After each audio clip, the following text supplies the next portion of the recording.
Hi, welcome to American Dialectic. Jake, Joe, we got a great discussion for you today. Jake's going to educate us on government. But today, we're going to learn about our government. Isn't that right, Jake? Yes, we're going to go ahead and discuss the three branches of government and what consists of those three branches. So, we're going to go ahead and start with the big one, the executive branch. All right. That's where the president goes ahead and sits, and what you need to know about the executive branch is that it is where all authority is acted upon. All the laws, all the judgments that have ever been made, the job of the president and those that work under him and the entire branch, ranging from like the FBI, CIA, etc., they will go ahead and work within the executive branch. They go ahead and enact the will of the government. And why we go ahead and have this separate branch is so that we have a division of responsibilities and a division of accountability. So, from there, we can go ahead and look at the legislature, or legislative branch. Well, let's not jump off the executive right away. So, I just want to make sure I understand this. The executive branch is the president, right? Mm-hmm. And everybody under him in regards to the FBI, what else? FBI, CIA, and basically anything that comes down to enforcing the will. All the alphabet soups. Yep. Oh, okay. So EPA as well. Yes. Directly under the president's control. So if you want to do, theoretically, abolish the FBI or abolish the FBI or the EPA, president has that power. Sort of, kind of. It's always a little more complicated than that because a lot of these branches and all these alphabet organizations, they are relatively popular to some degree with the general public of some amount. For example, you wouldn't want to get rid of the FBI no matter how many issues you have with the FBI. You don't want to get rid of the police because guess what? They do a good enough job for the function that they're supposed to do. So does the police's authority come from the executive branch? Yes, they are acting with the authority that is granted to them by law and as reaffirmed by the judicial branch. And that's why I was trying to jump over to the legislature so we can see, or legislative, see how they all work together. Okay. So, what at least the American legislature looks like is that we have a Congress and we have a Senate. The Congress represents the people, whereas the Senate represents the states. And that is how it's always been since the foundation of our country. And the government cannot make laws without the consent of the people, and we cannot make laws without the consent of the states. So everyone needs to be in major agreement as to what laws that actually need to be passed. So that's the difference between a senator and a congressman. Mm-hmm. A senator represents a state. The interests of the state as a whole, and the congressman represents the interests of the people individually or as a whole? They go ahead and they represent specific districts in their states. I see. And a lot of states have some power about how their district maps are actually drawn out. And it varies, but they do have a certain amount that they actually are allowed to have. And it's changed over the years because populations change and district sizes need to represent a certain amount of people. But you go ahead and might see some weird balances where a single congressperson in Wyoming gets a lot more say as opposed to, say, someone in California. And is that based on population? It's 100% based off of population.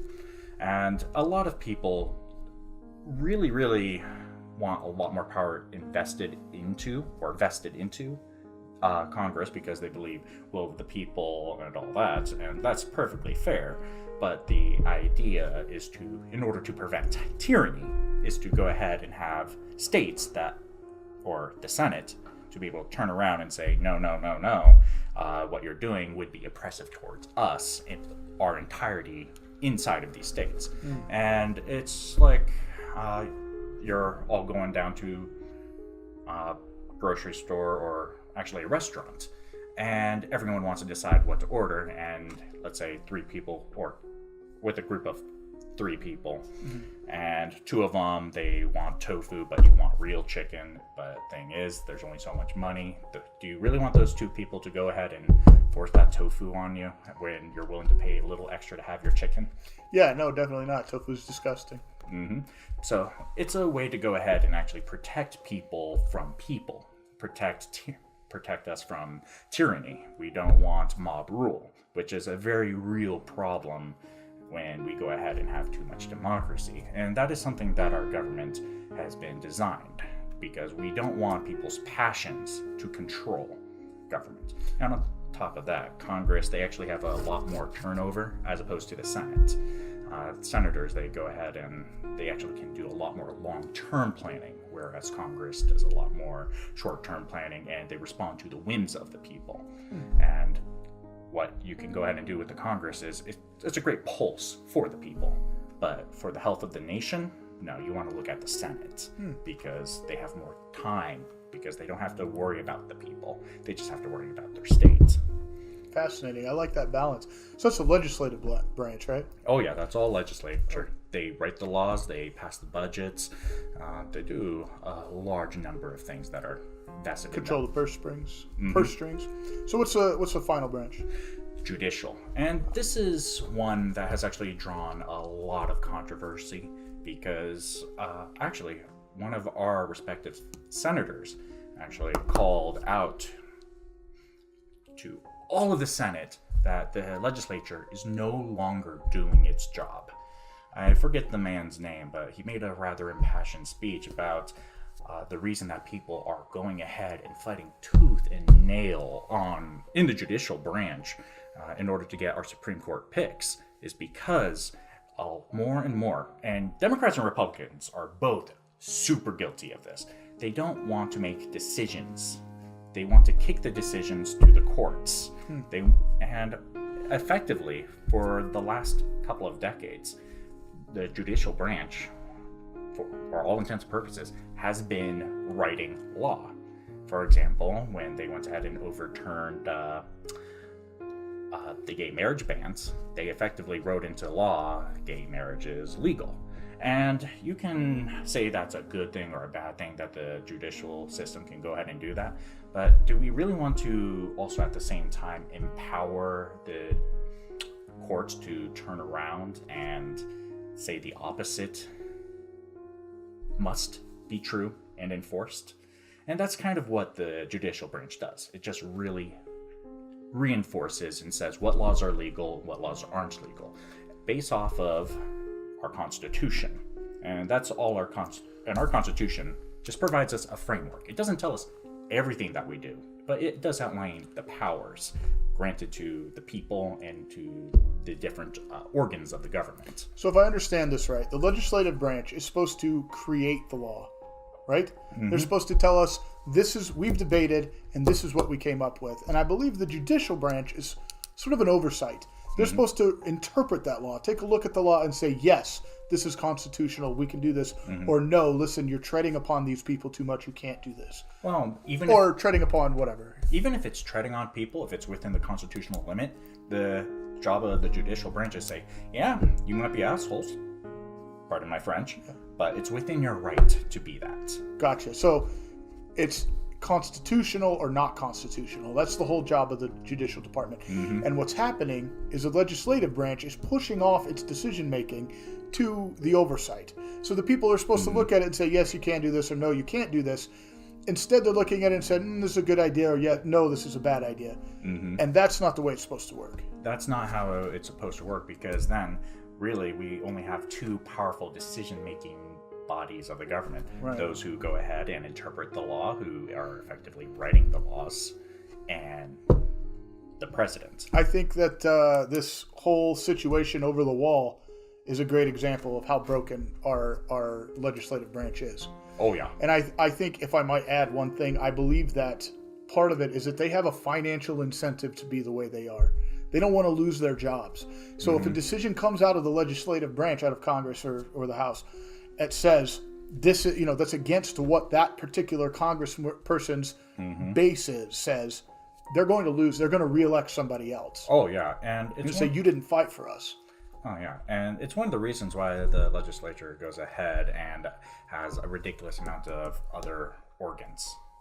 And they go ahead and are able to push a lot of responsibilities to regulation committees of some kind, who go ahead and set the standards as to we go ahead and do this and this and this and this, because then it's someone unelected, which is a very huge problem, because we have people who are unelected making decisions for us, and they don't represent us, which is a serious problem in of itself. It's part of a massive administrative apparatus, and I can understand and appreciate that we want professionals making certain decisions, technocrats, if you will. Right.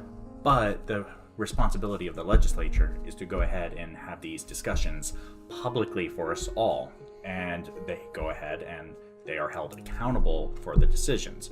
Thing is, we're not able to hold them responsible, and they are keep kicking off the responsibilities. It's a very real problem for at least the American government. Interesting. And if you want to think about how broken our system is, if the legislature keeps kicking its responsibilities to more administrative systems, and on top of that to the judicial system, guess who gets to decide who goes into the judicial system? The president. So the president, hypothetically, could start stacking the courts, Right. as Trump has been doing. That's going to be far more right and conservative leaning. And as far right-wing as I am also very conservative. I don't want radical change. I want slow, progressive change. I want things to change slowly. And that would be preferred. Let's go ahead and try this out, see how it goes. If it works, maybe we can do a little more, a little bit less. Small, incremental changes. But with this system that we now have, we have a president who is being checked by people that he has essentially appointed himself. And the legislature doesn't take responsibility. Yeah. That's scary. It is. That is a path towards a oligarchy or a dictatorship. We might lose our republic if we keep going down this road. Let me ask. Oh yeah, I believe you 100% on that. Let me ask you this. It's been said that there is actually a fourth branch of government. Have you heard this before? Okay, I have not. People say the deep state is the fourth branch of government, because these people, well, I'll let you do the explaining, but in my mind, these are people that have been appointed by people who were voted on, that because they weren't voted in, they don't have to leave their job after a certain amount of time. So some of them have been there 20 years, 30 years. Tell me about the deep state.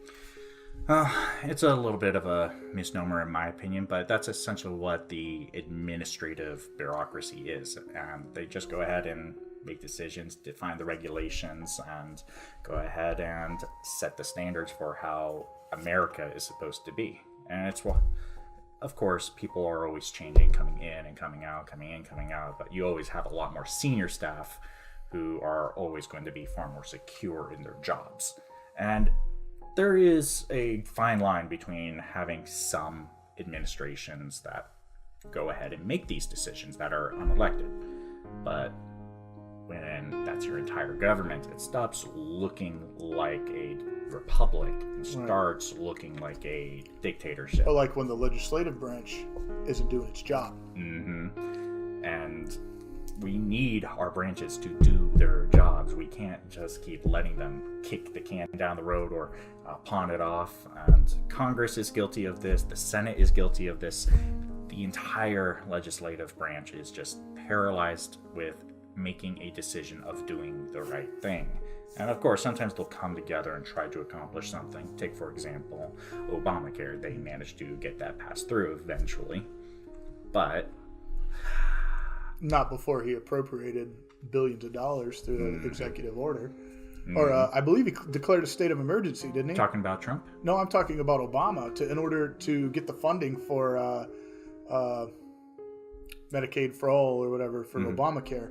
He declared a state of emergency and appropriated money that Congress had not appropriated, I believe, to the tune of $2.5 billion, something like that. Yes, that's actually one of the executive powers that are actually invested into the president. They actually have the ability to go ahead and do that so that they can get the funds necessary to take care of what is understood to be an emergency. If the funds have already been appropriated into certain things by Congress, It's not supposed to be within the president's power to just say, well, we have this money and this is what we're going to do with it. But let's say, like in Trump's wall example is a great one. You can correct me if I'm wrong on this. But a lot of the money he's using, that he's appropriating, well, I think the bulk of it was for military construction projects. You would be correct. But that money, my point is, that money has already been appropriated by Congress for something, and he's just reappropriating it. What he can't do is say, this is the money that's come in this year, and I'm going to take the money out of that and put it that. And that's what Obama did. Is he didn't take monies that had already been appropriated by Congress and redirect them. He took money directly out of the pool and directed it. My understanding of what Trump did with his power for this national emergency is he did take it from the military, but the military does have a large discretionary budget, and that's where he got the money from. Thing is, building walls, that kind of sounds like a military project to me. Well, it's provide for the common defense. I've heard people say it's unconstitutional for him to say that, and my argument is, are you serious? It's the most constitutional thing. It's what it's there for. It's exactly what it's there for. They don't have to. Not everybody has to agree. That's our country, and we're aware of that. Oh yeah.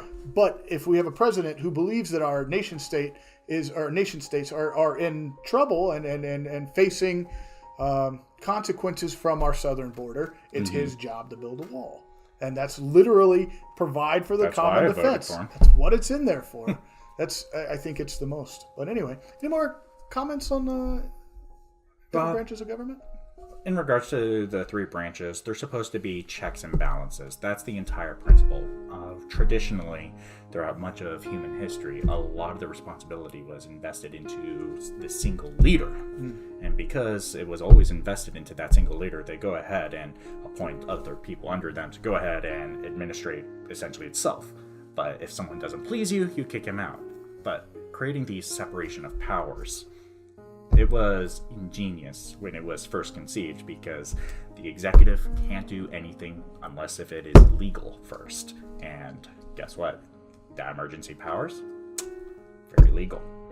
And on top of that, you would need a judiciary to be able to say, yeah, that's constitutional enough. So the president, even if something is made legal, and if it's not constitutional, the president still can't act on it. And there are a small handful of instances where both the legislature and the president go ahead and just do their own thing, or one other branch, and it's always very controversial when it does happen. One of the biggest examples was when I believe it was Jefferson or Jackson who wanted to go ahead and appropriate a lot of Native American land, and a law was passed to go ahead, get him removed. The judiciary said, no, you can't do that. That is illegal. He still sent down the troops to go ahead and force them off the land. And nothing ever came of it beyond the Trail of Tears. Wow. But that is an example of what happens when you don't respect it. But it's rare when it isn't respected. And it's a reason why we need every branch to do its job. Otherwise, it starts falling apart and you start losing accountability. And if you don't defend it, then you're going to fall back into a single, literally a single branch of government that is checking itself. Would you like to hear a Joe anecdote? Yeah. When I was in middle school, keep in mind we were assigned topics and positions. We did a mock trial of the Trail of Tears. I was assigned to defend the decision to send troops down. I didn't know a lot about it, but I was 10 times the lawyer that that the other person was, the prosecutor who was supposed to be prosecuting the idea, and I was defending the idea. And I feel like I destroyed them all the way through, and my group of peers still found it unconstitutional. Even though I brought all of these facts and she spent, the gal that was the prosecutor spent 3 days, a whole weekend, talking to her grandma who was involved with somebody, in this some way, and had a full record, and I got it thrown out of court. The whole thing, I got it thrown out of court because I wasn't made aware of it. She didn't tell me that there was new evidence coming in, and she just brought it up in court, got it thrown out on a technical reason. I crushed her, and it was still ruled unconstitutional. That's how disgusting I believe that event was. It really was. Anyway, anything else said today? No, that's pretty much sums up what's going on and what's going wrong. And we definitely, as citizens, need to be talking to our congresspeople. We need to be talking to our senators and hold them accountable for when they are and they aren't doing their jobs. Like when they chase Amazon out of New York. Whole nother video, folks. Yeah. All right. Well, I guess that about wraps it up. Jake, thanks so much for the education. We appreciate it. All right. See you guys next time.